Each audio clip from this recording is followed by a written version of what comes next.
What's good, good people? Let's talk. We got a special guest in front of the formation today, Corporal Anthony Stevens, U.S. Marines. And we got the Marines in the door. I don't think this is one chew on crayons, though. I think he was on point with what he was doing. So, hey, man, I need y'all to stay tuned. Hey, before we get started, you already know what I say. HBO special. Help a brother out. Hit them likes, shares, and leave me some of them comments. And thank you guys for tuning in, listening to what this man has to say about his journey. Not your journey, but his. It's his destination because he stops every time he gets to a point in his life the way he thinks it needs to be a change. Hey, how you doing, my brother? I'm doing well, sir. How are you? I'm outstanding, man. Where you calling in from, man? So I'm calling in from the Washington, D.C. area, the DMV area. Beautiful, nice, beautiful, cold day today. It's cold up there? Oh, Okay. it's been cold for the past couple of weeks and getting colder. Oof. I don't miss. I'm from Chicago. I don't miss the cold, man. I can't. Oh, I'm used to this windy, heat. Huh? windy city. Yeah, the windy. Yeah. Hey man, I like to ask people a guess. I like to ask my guests about the food staple of where they're from. What can I go get me like an all-time best meal that like what that state and city is known for? So the DC area is known for mumbo sauce. I don't know if you're familiar. I'm pretty sure that you are. Most people are. So mumbo sauce and a lot of carry out. So your chicken, a lot of stuff that you get from the carry out, from Chinese carry out, specifically. Yeah, But you get that with some French fries and you put some mumbo sauce over that. That's a classic meal within itself. You can go somewhere like Ben's Chili Bowl. You can go somewhere like they closed it down recently, man, but Horace and Dickey's. Horace and Dickey's. I don't know if they have a new spot, but man, Horace and Dickey's used to be the spot to go for fish. Anything fish related in DC, you could get from Horace and Dickey's. I know they had multiple locations. I'm not sure if any of them are still around. I know the one on H Street is no longer there, right, but if the people do some investigation, I'm sure that they can find something related to Horace and Dickey's or the lineage to where they can get some good fish. right. Something. Said mumbo sauce. That's kind of it sounds it's some probably something similar to Chicago's mild sauce. Okay. Yeah, I've never had that. What's that talking about? Man, it's slight on a vinegar, Mhm. barbecue, ketchup. It's different. I never tasted no sauce like that anywhere. Something that's a little bit close is probably Chick-fil-A's Polynesian sauce. Little, not Okay. much, but it's a little bit close. So Okay. you got Harold's chicken, you go on there probably for a 6 piece dog Okay. and put that mild sauce on it.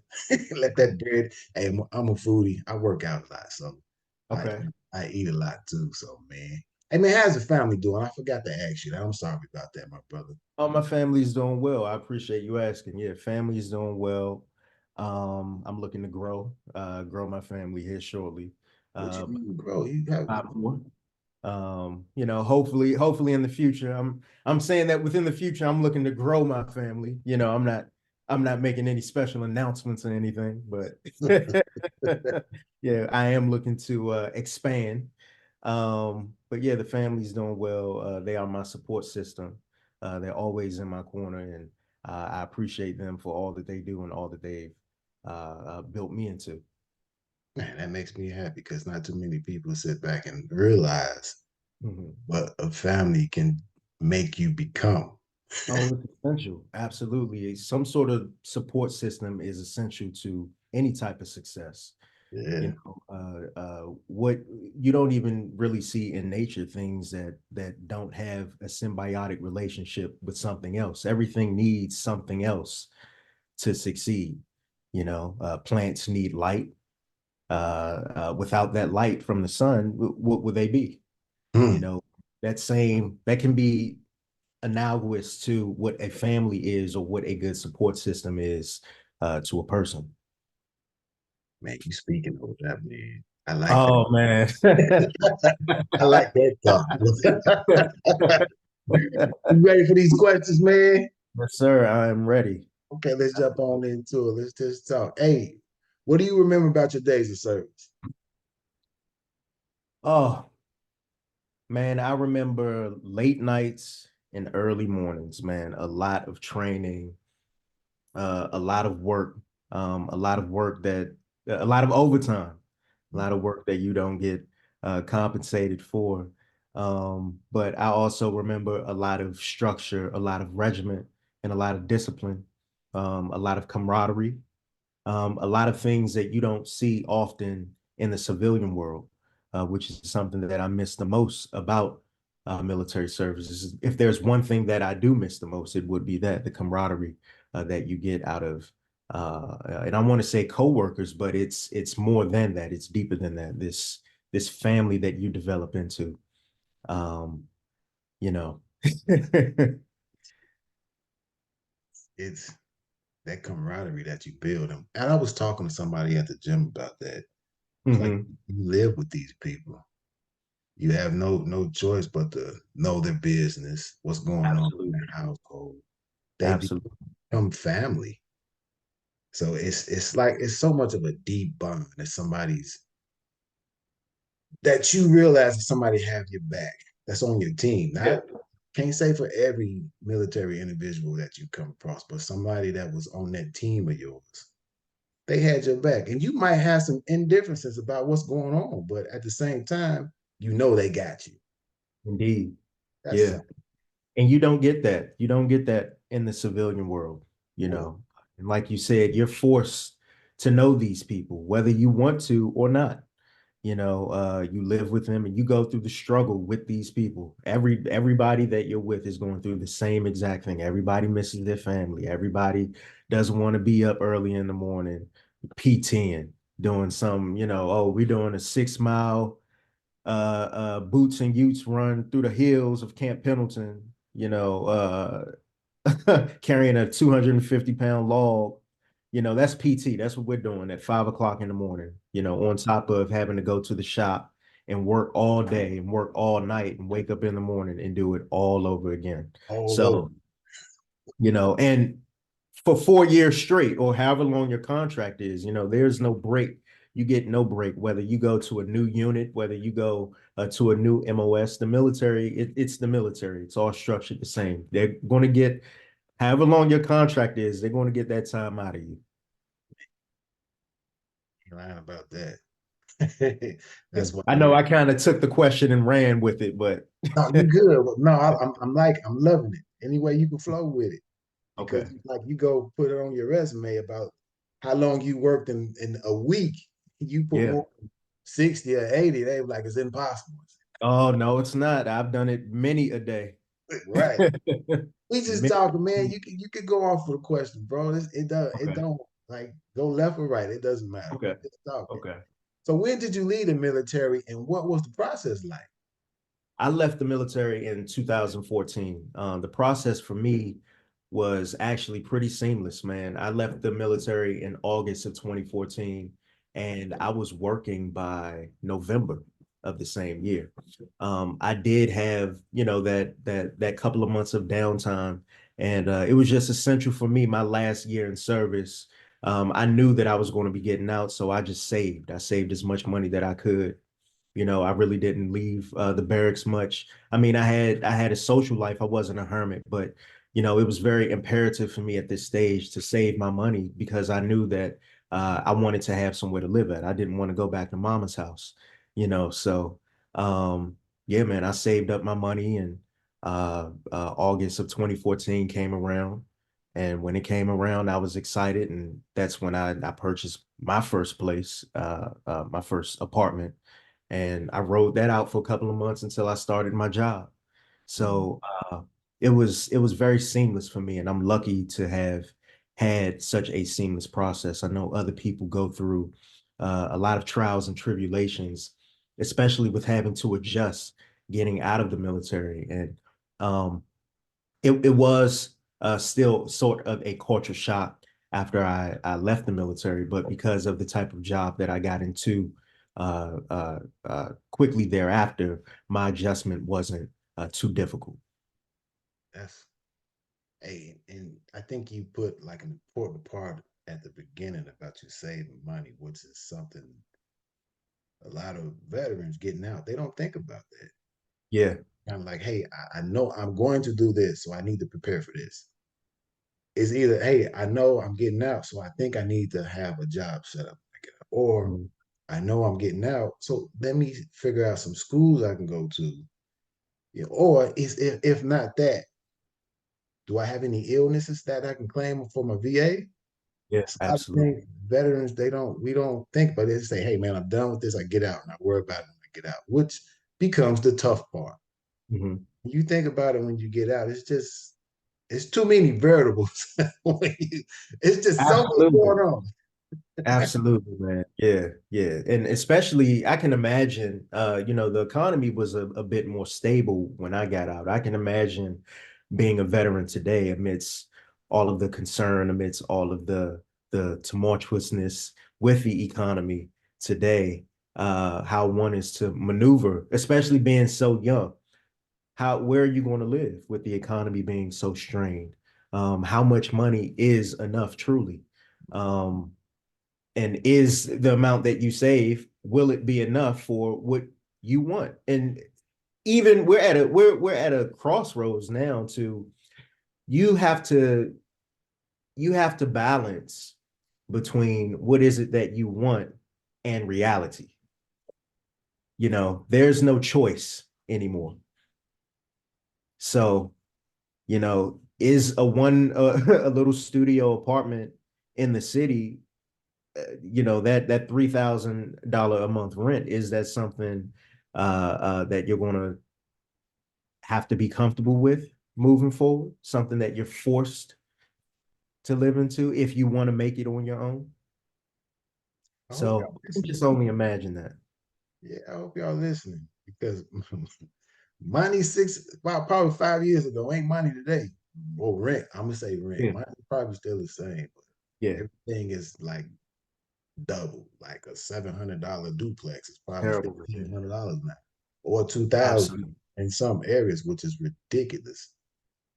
And So where else are you going to go? What else are you going to do? it's getting hard. It's getting hard out here. Yeah. Was there anything or anyone that helped you during the transition from your military to civilian life? Um, I would say just the support of my family. Um, again, I didn't really experience a lot of strife with getting out of the military. So I can't really speak to any type of struggle on that end. But the importance, again, like I said in the beginning, of having some sort of support system, whether that be family, whether that be friends, anything, man. We're in the age of technology. You have a pen pal or somebody you chat with. Um, just having somebody in your corner, somebody that you can decompress to, Right. somebody that can help guide you, because people just aren't here in your lives to listen to your problems. A lot of people have a lot of knowledge that you don't have. They have a lot of expertise and insight that you don't have. So just being able to lean on that and to grow, and to be inspired by that, I think that is invaluable within itself. So for me, that was the most that was the biggest, uh I guess, I want to say, what's the word I'm looking for? Thing that helped you transition. Yeah, that's like the biggest thing that helped me transition. But I just wanted to put more emphasis on how much of an impact that had on me. You know what I mean? Because yeah, without that, man, like you truly cannot do it on your own, you And know. this is true. So yeah, man, whether that's some sort of mentor and things like that. So yeah, man, I would just stress that to the people that's listening, to everybody watching. Man, anybody that's there for you, anybody that's in your corner, anybody that wants to be in your corner, it is essential that you maintain that. We can't do it alone. Right. Is there anything you wish civilians understood about military? service or service members? Ooh, I would say I think that civilians don't realize, a lot of military members, they have a certain attitude, they have a certain complex about them. And I think that a lot of civilians should realize that it's not that I'm being, an asshole, excuse my French. It's just that the environment that I was in, the environment that I was raised in to be in is very quick. All right. The environment that I'm in, it's very structured, it's very regimented. A lot of that you don't get in the civilian world. So when you have somebody that's spewing structure, that's spewing uh uh uh discipline, so to speak, in a way that's different to you that you've never seen in your industry or within your sector, I think that that's where civilians and a lot of military members clash. So I think that if civilians understood more the type of work that you come from, the type of environment that you come from, I think that maybe civilians and former military will be able to mesh a little bit better. Thank you for saying that because it's far beyond an understanding of the bluntness that a military personnel might have coming into the civilian world to go ahead and get it done right now. And you Yeah, know, why I got to do this? It was no questions to, if you got to do something, let's go ahead and do it. And there's absolutely. no conversation to be had. Absolutely. Let's Yeah, move on. absolutely. Absolutely. Yeah. And in the civilian world, again, that's that's not normal. The status quo is to ask questions. And I'm not saying that asking questions is wrong. Asking questions, there's a place for that. But sometimes there's also a place for that discipline and that structure. X needs to be done. I need you to do X. Go do X. You Right, know, versus you giving me Y and Z. right. So, do you have any advice for other transitioning soldiers coming out of the military? Be patient. Be patient with yourself. Be patient with the process. Nothing happens overnight. You may get out of the military. You did X, Y, and Z. Your rank is this and that. And it's very honorable. It's very rewarding. But at the same token, civilians, they don't see the same types of awards or the same type of accomplishments that you've received in the same light as you do. Right, So you may have to get out being, this E5 or E6, staff sergeant or even gunny. You get out of the military and you have to play your role. Your role in the military was that of a leader and that of a commander and so on and so forth. But you have to be patient with yourself and be patient with the process and realize, hey, I'm starting anew. I'm starting in an industry. I'm starting around people who do not come from the same experience as I do. So as I'm being patient with them, they must be patient with me. And I have to be patient with the process. And once you understand that, I think that things are able to fall into place a little bit more appropriately and clearly. right. So, man, I understand. Like when you got out of the military, what, a couple of months down, and you jumped into a different field of work. Yeah, You was still a serviceman, but yeah, absolutely. you became a police officer. Yep, yep, yep. Like, like, Typical. like, I need like you to tell me like what made you go from military to police work? Because that's the common thing with coming up, people coming out of the military are going to be a Yeah. police officer. What made you jump into that field? Well, man, I'd always, from a young age, man, I said I wanted to be a Power Ranger, like a lot of little boys, So that eventually evolved into wanting to be a police officer and wanting to be in the military. And I served in the Marine Corps, so I did that. And it just all turns into it's something that I've always wanted to do. I've just, I don't want to say that it was more so of a calling, but it was just something that I knew that I would be good at. It was something that I knew would be the closest thing to making a difference to the community that raised me, the closest thing that I could give back. If I could, I don't know, fight crime, if I could make my community that much better, if I can give this type of energy back to my community, it would make me happy. So yeah, man, that's what I did. That's good stuff. So I like to ask you, were there similar personality traits being a police officer and being like coming from the military? Or were you kind of like, oh, yeah, shoot, Yes, there were, and that's actually that can actually be problematic.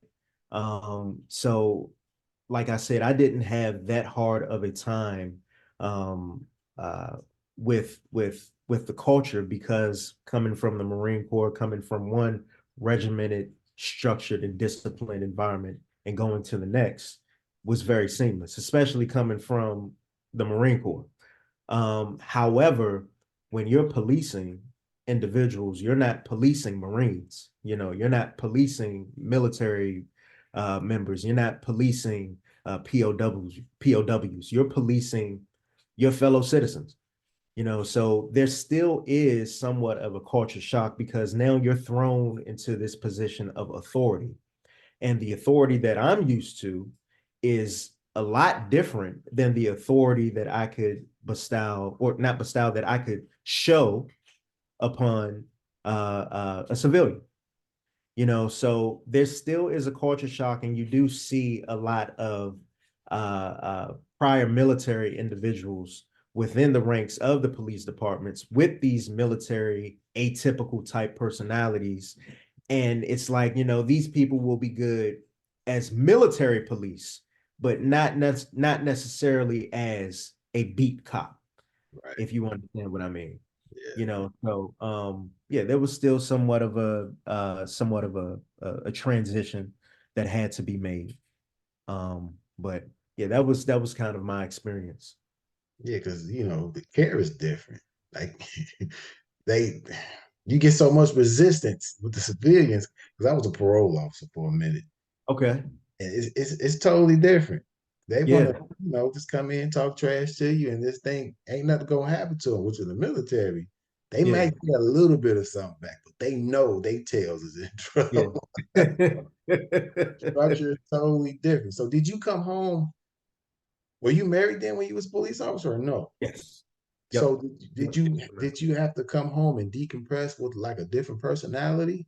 Like were you like the same person all the time? Uh Man, yeah, it was different. Yeah, it was different because yeah, you can't talk to your wife as some sort of authority figure, or your spouse, or whatever type of partnership, people have going on, and it's hard to come from doing this all day, every day, transitioning from doing this all day, every day, 4 years straight, to now I have to be a family man. Now I have to, now I have to learn, I have to realize that it's not just my way.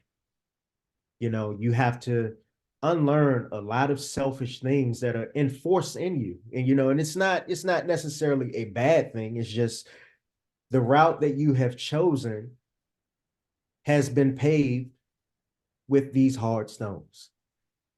you know and so it was essential for me to be patient with myself, and be patient with my wife, and unlearn a lot of the behaviors that you learn in being an authoritative figure in the Marine Corps, in the police department, to being Mr. Lovey-Dovey at home.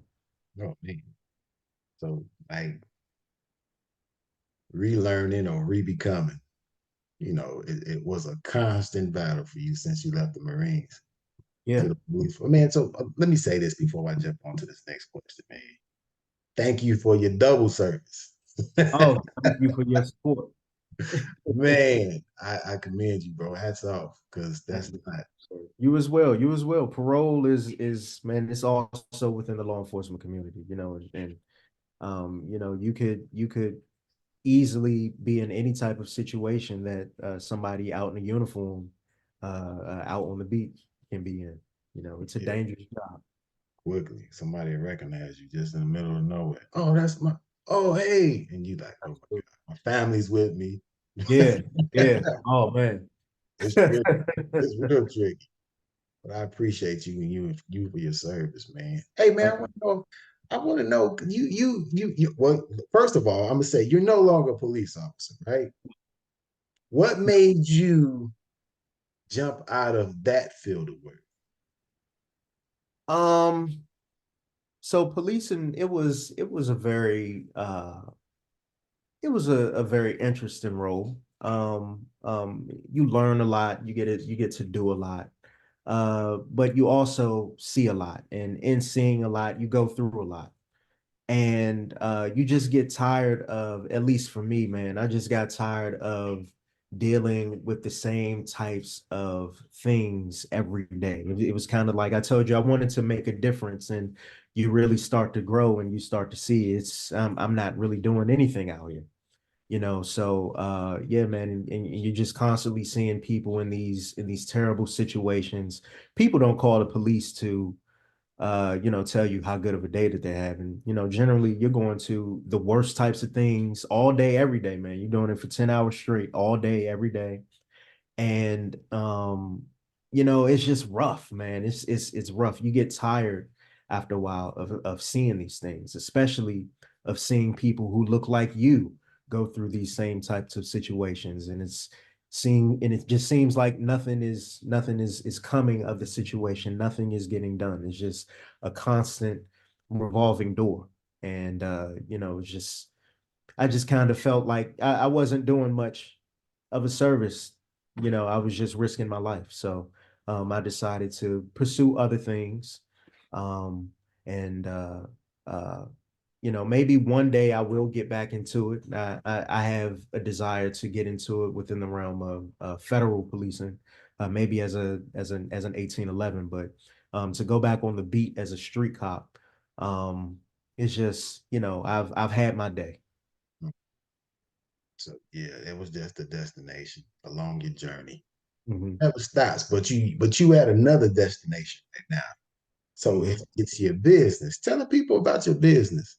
Yes, sir. Yes, sir. So I am principal advisor and chief executive of Derigmus Advisory Group. So Derigmus Advisory Group is a security consulting firm, and we focus in the realm of cybersecurity, physical security. We conduct security audits, penetration testing, and things of the like. Also, we're in the realm of intelligence analysis and data integration.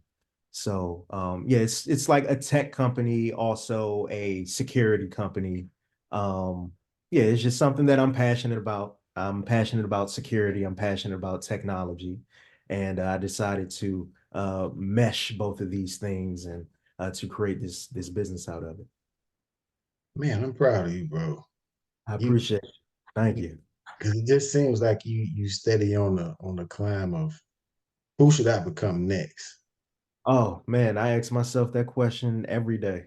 That's Every those are good questions. That you're never yeah, stagnant in who you are. You just wanted to get to continue to grow, and that is huge. That is huge. That's big for me and the yes, sir. people I talk to. And I appreciate you for this interview because you Thank said you. a lot of important things on this interview that Thank will you. resonate Appreciate you. with a lot of people, bro. And I appreciate you for that. What gave you the motivation behind starting? I know you said you like tech, and you probably already Yeah. answered. But if you already answered the question, just tell me to shut up. I mean, Oh no, man, no, I'm on your show, man. Absolutely not. um, I think man, I don't know, man. I felt like nobody within the area that I'm in with my type of experience, nobody with prior law enforcement experience, at least that I've seen. Nobody with prior experience with being in the Marine Corps, and I have cybersecurity experience, and from being on the police department, man, I've conducted raids. I've been on motorcades protecting the president. I've just, man, I've done so many different things within the realm of law enforcement that I think that could mesh well within the field of technology. So I just thought that if I combined the two, I think that I could bring a lot of new insight and uh, uh, uh, a lot of new skills to an underdeveloped sector. Right. So right now we're working on research. I'll give you an example. We're working on research right now on how drones, like the DJI drones and things like that, well, how those and also how DIY drones could be used to defeat law enforcement and also defeat critical infrastructure. Mm. So this is how my skills with being a law enforcement officer, with the skills that I've obtained with being in the Marine Corps, are able to mesh, and show these type of concepts, because these are threats that are very real and they're here now and have the potential to disrupt a lot of people's lives. And it's a threat that is very, very real. It's tangible. And departments and other law enforcement agencies need to work on securing this threat before it proliferates into something worse. So right now we're conducting research on that, just as an example. Um, and yeah, man, the technology behind that, we'll definitely stay in contact. I'll keep you updated on that. But the technology within that, the security concepts within that, is right up my alley. So, you know, um, it's just something that I'm good at and something that I'm passionate about. I hear the pass. I I hear know you. that was a lot, man. No, Yeah, I no, know it no. was a You lot. good. Because when you talking, I'm hearing and seeing you do what you do. So that's a good thing. Yeah, You got to talk. You would talk all day about something you love, and that's how I can tell. Like, man, yeah, absolutely. he loves this. Absolutely. He's into that. So if Yes, if sir. if it was one thing that you can lead people with, like what you live by. Like me, I'm gonna sit back and say for an example. Mhm. If I didn't get it today, I will always get it tomorrow. If I wasn't my best today, I like tomorrow I will always be better than my right now. If you get what I'm saying, because if I had a horrible day today, I'm not gonna carry this day into tomorrow's baggage. It's weight. It's not gonna do. It's not productive to me, nobody, or my family. So, what is something that you think that you live by? Hmm. Wow. First of all, man, let me just yeah, man, because that's pretty deep, man. I like that. I would say,